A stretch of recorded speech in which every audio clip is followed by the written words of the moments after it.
I have something really fun planned for today's video. I am so excited about this find. Yesterday, I was feeling kind of sad because Kai, my betta fish, died, as some of you have seen. And so I did what most people do when they're sad, I went on a shopping spree. I didn't go too crazy. I just went to the thrift store, but I found this at the thrift store. And guess how many gallons of water this little vase holds? It holds 4.5 gallons of water. I was approved for a 3-gallon fish bowl, and I had full intentions of buying a 3-gallon fish bowl. But I found this, and I figured it held like 3 to 4 gallons, so I'm like, it's close enough to the range. But look how unique that looks. Like the shape and everything, like that is so cool. I'm so excited to set it up. I've been telling you guys that I've been reading the Walstad book and just looking into the Walstad method more. I'm still a little uncertain of using gravel, but I decided to just go all in, do the Walstad method. If I don't like it, I can redo the substrate. It's a little bowl. It's not that hard to redo. So let's get started. I'm pretty excited. All right, so first things first, you want to put in some organic potting soil or organic topsoil for a Walstad method. So I'm going to do that. And you want about 1 inch of potting soil down at the bottom. This narrow neck of the vase is going to be a little bit difficult, but it's going to be worth it. All right, that's definitely not 1 inch. Do another scoop.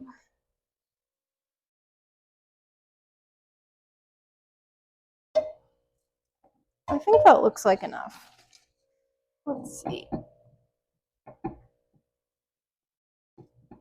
Yeah, I think that's enough soil.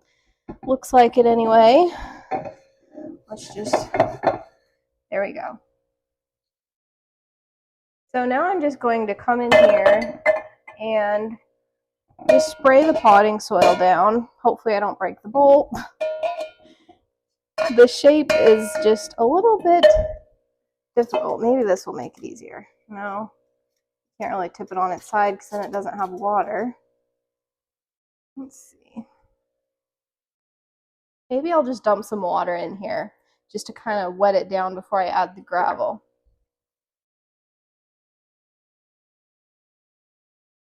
There we go.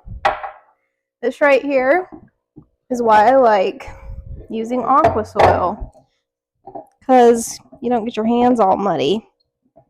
This is just kind of, it's not my favorite thing to do.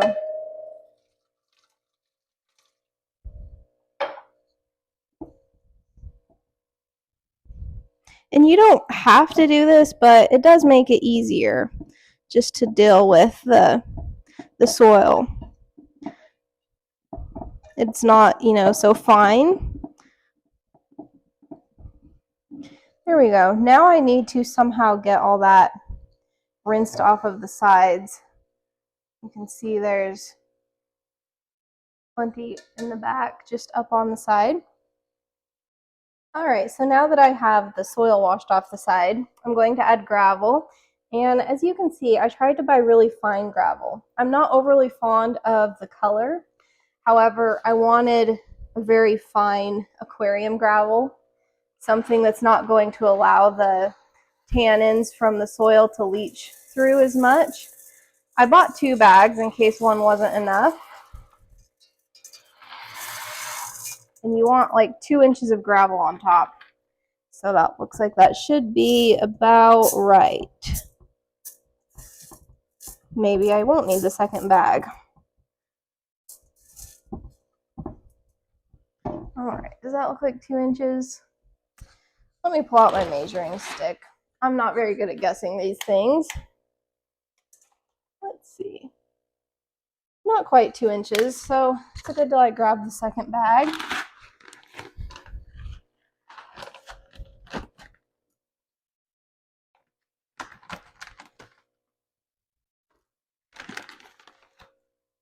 Now that I actually have this gravel in here, I'm actually liking the color, kind of. Like, it's not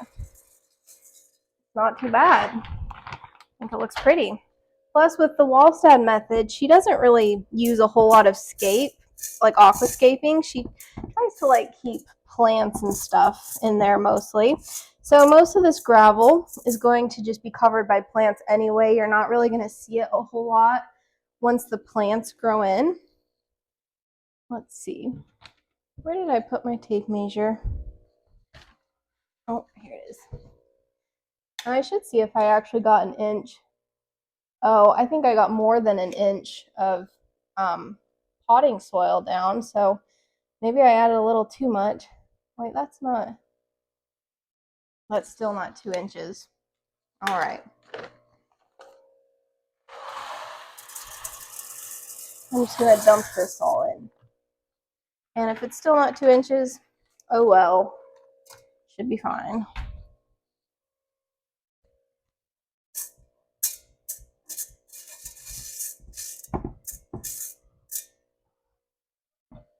All right, now let's see, just because I'm kind of curious. Oh yeah, it's right at 2 inches, perfect.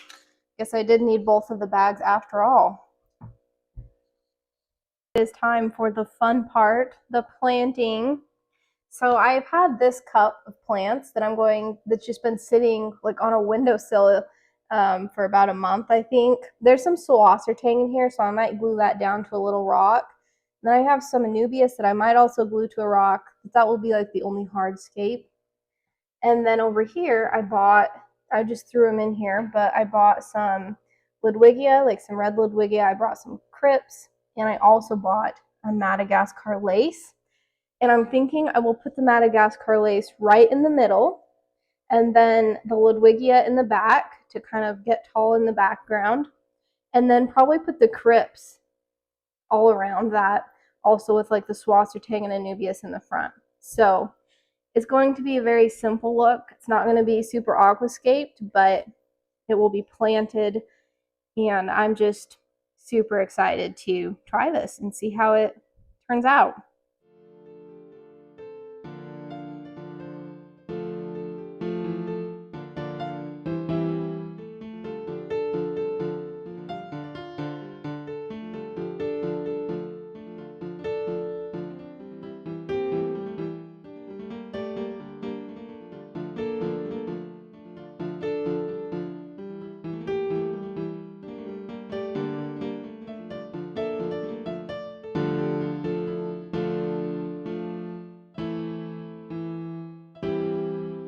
All right, it is now all planted.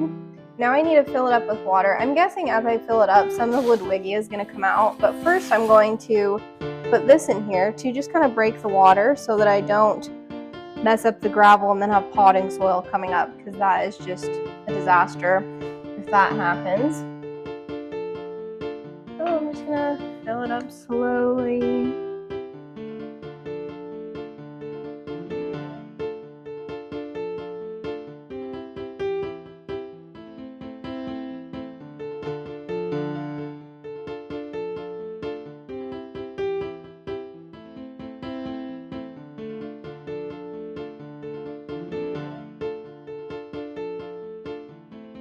All right, here is the finished product.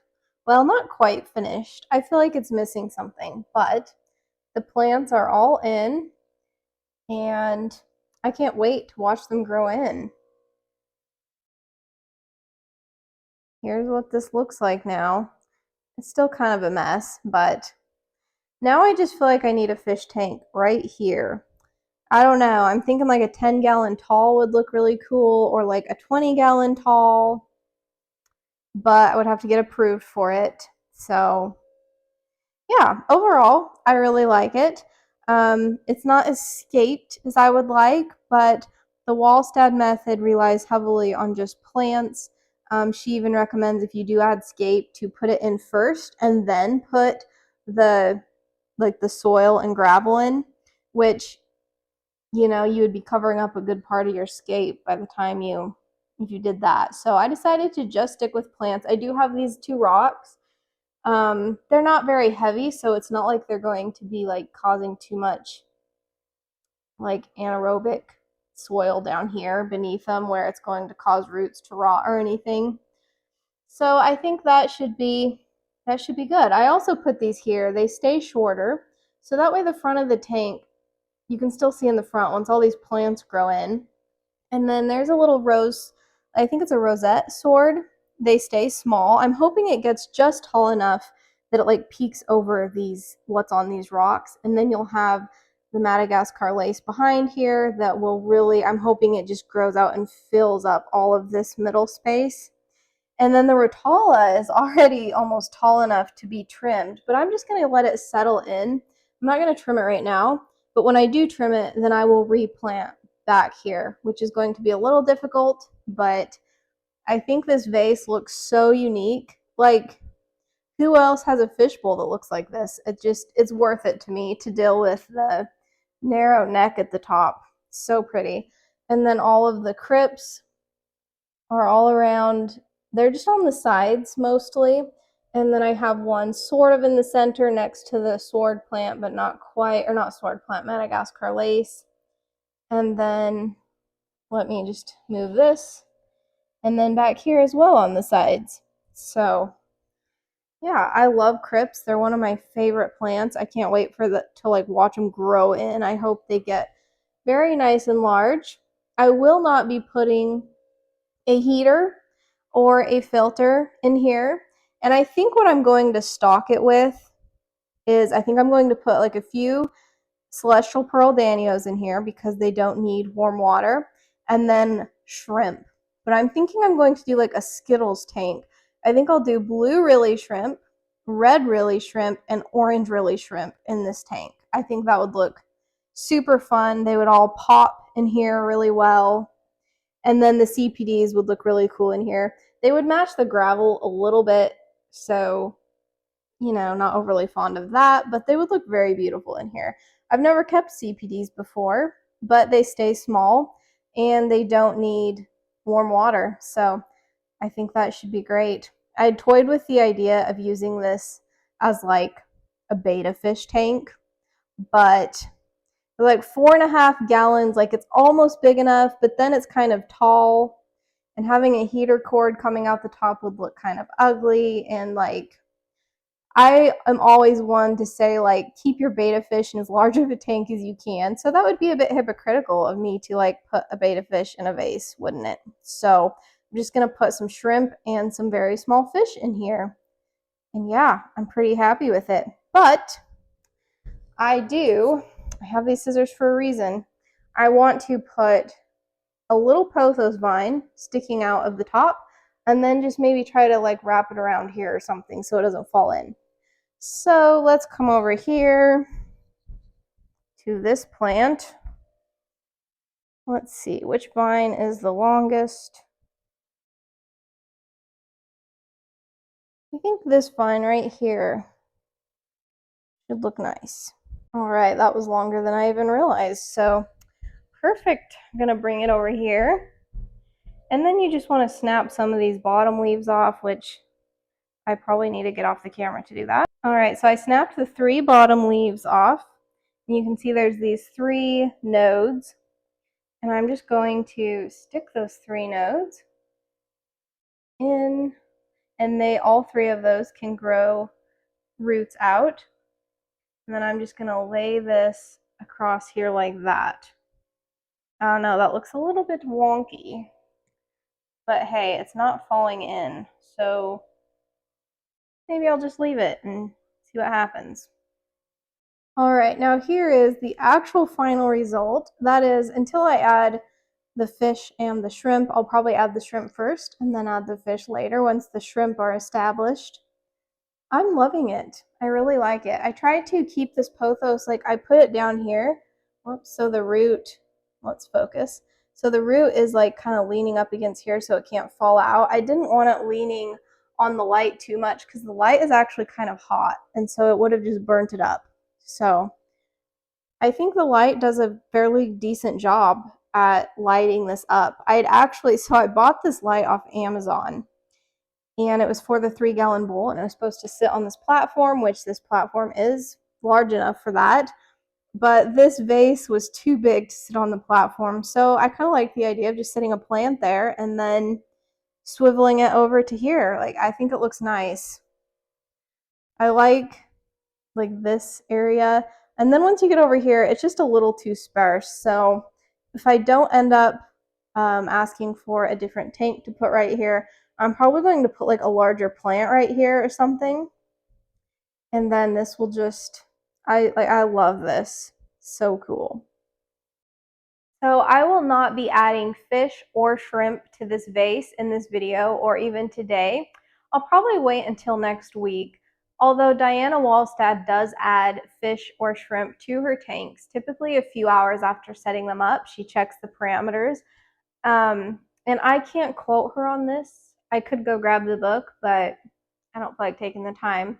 But it is because of all of the like bacteria in the soil that helps cycle the tank so rapidly, if I remember correctly. So I will be adding shrimp next week. I just barely checked the parameters, and the pH is high enough in here for shrimp, so they can be added really anytime. I'll probably go to the fish store like next week sometime and add the shrimp. Probably just get a few of each color. That will be fun. And then probably a week or two after that, if the shrimp are doing really well and the tank seems to be doing well, I will probably add the CPDs as well, unless I change my mind and get like rosy barbs or something. But I feel like those would get too big. They don't need, basically I want a fish that is fine being kept in cold water. So I think the Celestial Pearl Danios with like the colorful really shrimp will just add a lot of color to this tank. This tank doesn't have a whole lot of differing colors in it. Like the lava rock is the same color as the gravel. All the plants are about the same color. The Rotala is somewhat red, you know, in the back. But I just wanted to add like some fun pops of color with the shrimp and the fish that I add. So that will be fun. Also, this is my first Walstad bowl that I've set up. So I will definitely be keeping you guys updated. I'm really curious to see if I like it as much or better than the like dirted tank slash father fish method. It's not really the father fish method. This 10-gallon is set up sort of like the father fish method in the sense of it's dirted and it's capped with sand, but I didn't use potting soil like he uses or dirt out of my garden. I just used aqua soil, which is a bit more expensive, but I will talk about that in a further video why I prefer aqua soil. Now, I think both of these setups are going to do very well. After reading through most of the Walstad book, I came to the conclusion, and I will be going into this further in a different video, but I kind of came to the conclusion that really any dirted tank is going to grow your plants very well. Really. Like if you set up a low maintenance, like dirted tank, whether you cap it with sand or with gravel, you're going to get similar results. This is just from what I've seen. I mean, some of you guys are way more experienced than me, but I've seen a lot of you guys using gravel. I've seen a lot of you guys using sand. And guess what? You have healthy, flourishing tanks. I'm not really like, I'm kind of riding the fence right now. You know, I'm not like jumping to one side or jumping to the other. Just if you want a nice planted tank that you don't have to maintain all the time by adding like CO2 and fertilizers, then just add some potting soil or some aqua soil, cap it with whatever substrate you want to, just an inert substrate, and you should have a tank that functions very well. So that's just my thoughts on that. Like I said, I will be coming out with a different video, but in the meantime, I will definitely keep you updated on my Walstad bowl slash vase. I feel like I should call it a vase, but it's like so large, and it is kind of bowl shaped until you get to the top. So I don't know. We'll see. I don't know what I should call it. What do you guys think I should call it? Walstad bowl or the Walstad vase? And it holds like 4.5 gallons, so that's a pretty large vase. But anyhow, if you guys have watched the video clear to the end, thank you so much for watching. I really appreciate it. And definitely subscribe if you're not already subscribed, if you would like to see updates on this bowl, and if you would like to see the fish and the shrimp that I stock it with.